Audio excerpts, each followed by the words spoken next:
We are here today with Charlie Daniels, always one of my favorite people to talk to. Thank you. Always. And you have a new project out. We do, yeah. Talk about that a little bit. Tell me It's what called it's Live about. from Billy Bob's, and basically what it is a 2015 CDB set, our set of music we play. And we went in the afternoon, did a sound check, and came back in that night and just played for the crowd. It just kind of, when I do something like that, I try to ignore the fact that we're recording, or if I'm doing television that there's cameras around. If we're playing live, I play for the people. I'm always playing for the people. And at Billy Bob's, it was a great thing to do because everybody walks through the door with a smile on their face. They're coming in to party. They're coming to have a good time. So you just kind of jump in and start swimming with them. First thing you know, everybody's rocking, having a big time, and it's a great place to record a live album. I'm very happy with this one.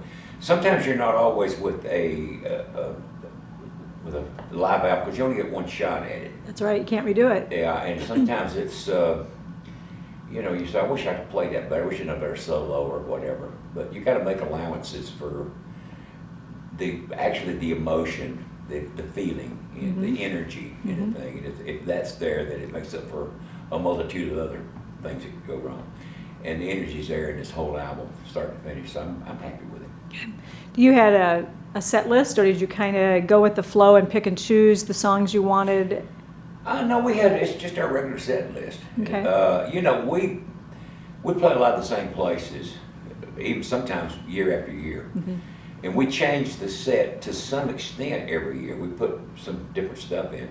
But really, there's a nucleus of songs that we have to play because that's why people come to see us. Absolutely. If we didn't do Long Hair Country Boy and Devil Went Down to Georgia and Legend of Woolly Swamp and those songs, Drinking My Baby Goodbye, and those songs, people would be very disappointed. So we always do those. We build the skeleton of the set with those.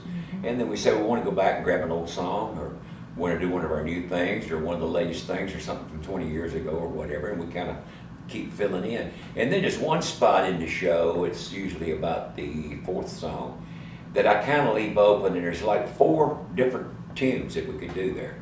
I either do Saddle Tramp, or Billy the Kid, or El Toreador, or Birmingham Blues. And I can do either one, just depending on what kind of crowd we're playing for.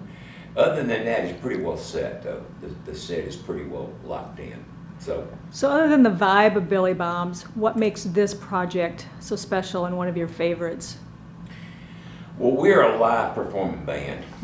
I mean, going in the studio and recording is a totally different thing from playing live. I mean, going and just playing, like I said, try to forget there's recording machines running in the back, and that these microphones that you're playing through are hooked up to them. You're playing for them, for those people out there. You're trying to please them. And that's what we do 100+ nights a year. That's where we're very much at home. I tell people a lot of times that that's one of the few times in my life I really feel like I know what I'm doing is when I work on stage, because I've devoted by far the biggest part of my life to learning to do it. So we feel very much at home doing that. So there's a big difference between the clinical approach, I should say, that you take in the studio, and the just absolutely out and out live, let's have a good time approach you take on stage. Any surprises taping a show, or Not really. recording it, I should say? But Not really. Everything went pretty smooth. Like I said, we're a pretty easy group to record. We just got our amplifier sitting there, we got our drummer sitting there, and you just put the mics on us and get out of the way. That's basically what it comes nobody down to. jumped on the stage, nobody threw anything at you. Not good. They wouldn't dare good about somebody probably roping and pulling in the bull. Yeah, I know. I've been there. I know. Well, I know you've got another project you're working on too. What's that involve? I haven't got a title for this one yet, but it's a collection of cowboy songs, and it's done from. I'm not using keyboards or drums, just using little acoustical instruments like bass, acoustical bass, and guitars and stringed instruments.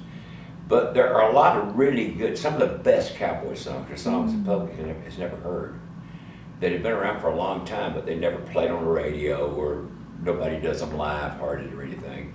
And there's several that through the years that I've heard through the years that I've always wanted to record. We finally got around to doing it. So I'm just calling it Cowboy Album right now. I don't know what the title of it's going to be, but it's going to be some songs you've heard and some, probably a bunch you haven't heard.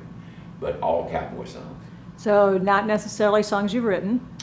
No, there will be a song or so on there that I've written, because I've written songs, cowboy songs. Sure.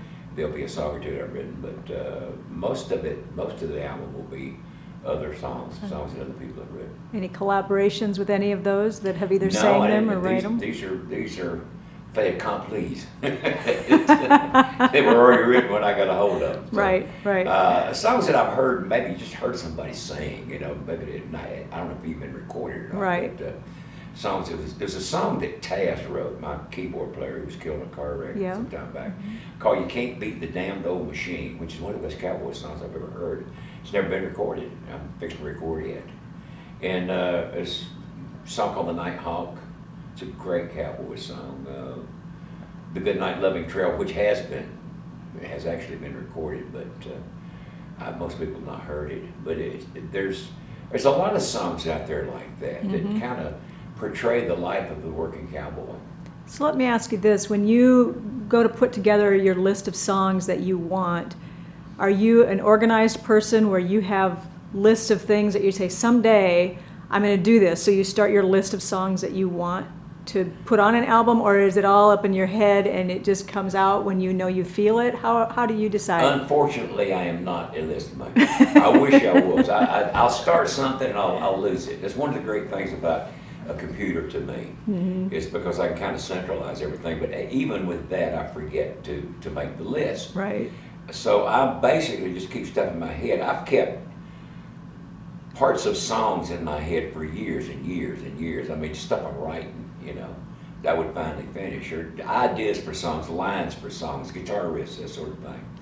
But I wish I did. I've got the point now, there's a little recording thing on my phone, and I'm apt to, if I have an idea, I'll flip it on because it's so convenient. Sure. I actually have it with me when I'm thinking about it, instead of having to go find a recorder, and I can flip it on and put something down and kind of preserve it and work on it later on. But basically, most of the things like that, I forget to make the list. Yeah. I always intend to, but I never get it done, so it has to stand around my head. Are you like most people that your ideas hit you at the most inopportune times? And mine will always hit me like when I'm driving or you're in bed or wherever. You're like, oh, I meant to call this person, or I meant to do this. Do you find yourself? Sometimes, basically, I get an idea for a song, for instance, and a lot of my stuff, the music comes first. Yeah. The music comes, the melody, the whole melody will come before the lyrics do. A lot of my stuff I've started out with guitar riffs or a set of chords or something. But I tend to write a lot when I go to bed at night, before I go to sleep, and when I wake up in the morning. I lay in bed and I've got almost like a tape loop that I can run through my mind, and I start putting words together and doing rhyming schemes, that sort of thing. I do a lot of that. And I remember one time we had recorded a bunch of tracks that I did not have. We were working at Woodland Sound in Nashville, and I had cut a bunch of tracks I had not done the words to, and I wrote the lyrics literally in my head. Coming back from Woodland, there must have been 2 or 3 songs that driving back that night that I worked on and got almost finished. So you never know. Yeah. I never know when exactly when a really good streak's going to hit me. Sometimes it's a line, sometimes it's almost a whole song, sometimes a song is takes a long time to do, sometimes it doesn't take long at all. So I'm a very unorthodox writer. I like to write when I feel, when I feel it. Right. When I feel. Can't force it. It has to be. Yeah. I mean, I can't, I can work hard on something. Once I get the skeleton of something, I can sit down and work on it, because then it gets to be rhyming and meter and just trying to get it all together. Sure. And I'll do that a lot of times. I'll sit down. I remember the first gospel song I ever wrote. We got ideas and bits and pieces of stuff, and I remember sitting on my bus and just grinding to get those lyrics finished. And that there's spells like that, and then there's times where you, wow, you just sit down and write Just it all. comes out. Yeah. Yeah. So you don't ever know. Yeah. It's all worth it though, regardless of where it's real hard Yeah. or not too hard. Are you one that you enjoy the co-writing process, or are you one that you prefer just to do it on your own? Which is easier? Certain people I very much enjoy writing with. If I come with somebody that approaches it, kind of like I do, that we approach it in the same the same way. I enjoy it. If you sit down with somebody that's got totally different ideas and they want to go one way, you want to go another, it's not a very enjoyable thing. No. I don't do a lot of co-writing. I did do it a while back for an album I did for Capitol that I wrote with several different writers, and had some, worked out pretty well. But most of the time I'm basically by myself. I just write by myself. Yeah. Anything going on, other projects? I know you're involved in so many things. We just worked together on your troop project, and you've always got stuff going with the kids. Anything else in the works, or are you pretty much wrapped up for this year?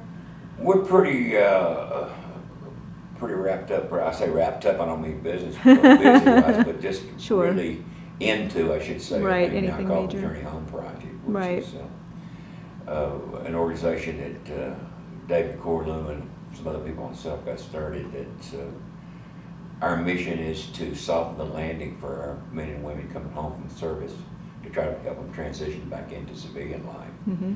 And it's been a wonderful experience so far. We've seen some things come to fruition. Yeah. We've seen a lot of good done. Yeah. Actually. A lot of good stories have come from that, for sure, Yeah. without a doubt. Yeah. Well, I know a lot of people are excited for the new music and excited to get to see you in concert again soon. So anything else that you wanted to Well, I'm add? just doing the same thing I've been doing for the last 40-some years. I'm just making records and playing shows. Doesn't seem That's- possible, 40-some years. Yeah. Well, next year will be my 58th year, 16. I left home in the summer of 1958. So next year will be my 58th year. It's crazy when you think about it and you think back to think what your dreams were then and where you're at now and all you've accomplished. You could have never imagined half of this. Your dreams change. Mm-hmm. Your ambitions change. My first thing I want to do, I've come from down in fairly rural parts of North Carolina. First thing I want to do is make a living playing music. Mm-hmm. Just to be able to not do anything else but play music. Yep. Not to play the square dance on Saturday night, not playing more for a week or whatever, but to actually not do anything else but play. And I accomplished that in about 1958. But I cut the apron strings at 58 and left town, went out in the world with a guitar and a dream. Yeah. And came to Nashville in 67. And been at it ever since. God has blessed me, tremendously blessed me. I told the folks the night I was inducted into Grand Ole Opry, the Bible says God will give you desires of your heart. Tonight you have seen that come true, because it was a fervent desire of my heart to be a member of the Grand Ole Opry. Yeah. And I've had a lot of my dreams come true. Yep. Absolutely. Well, if you could give one piece of advice to somebody that's starting, and I'm sure you've been asked this a million times, what's the one thing that you would give an upstarting artist, someone who's If I could just only tell somebody right now? one thing, it would be learn to entertain. Mhm. Don't depend on your looks.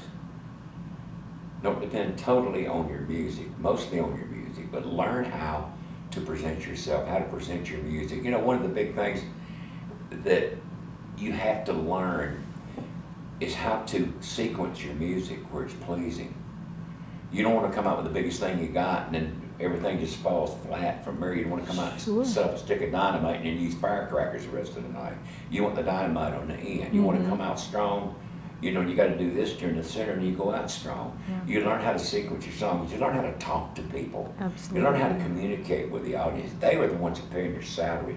You never walk on stage and say, well, I don't feel good tonight. I got a headache, or I don't like this or that or the other thing, so I'm just going to kind of slap tonight.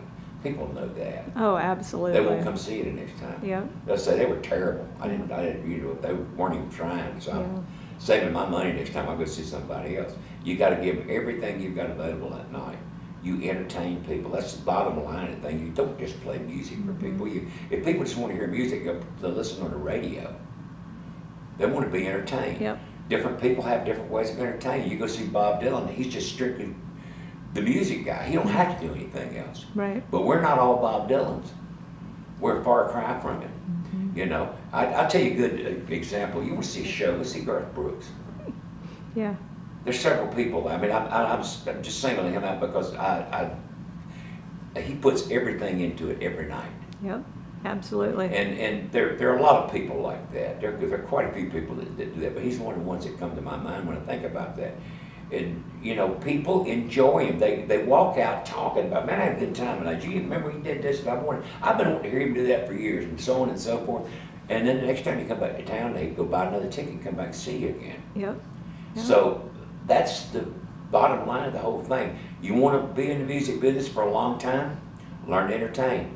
Then when you don't look good in the tight jeans anymore, and you don't have records that are topping out in the top 10, you still got something to fall back on. That's exactly. I've been doing this for soon be 58 years, and I've certainly not been able, you know, I have never looked good in perfect tight jeans.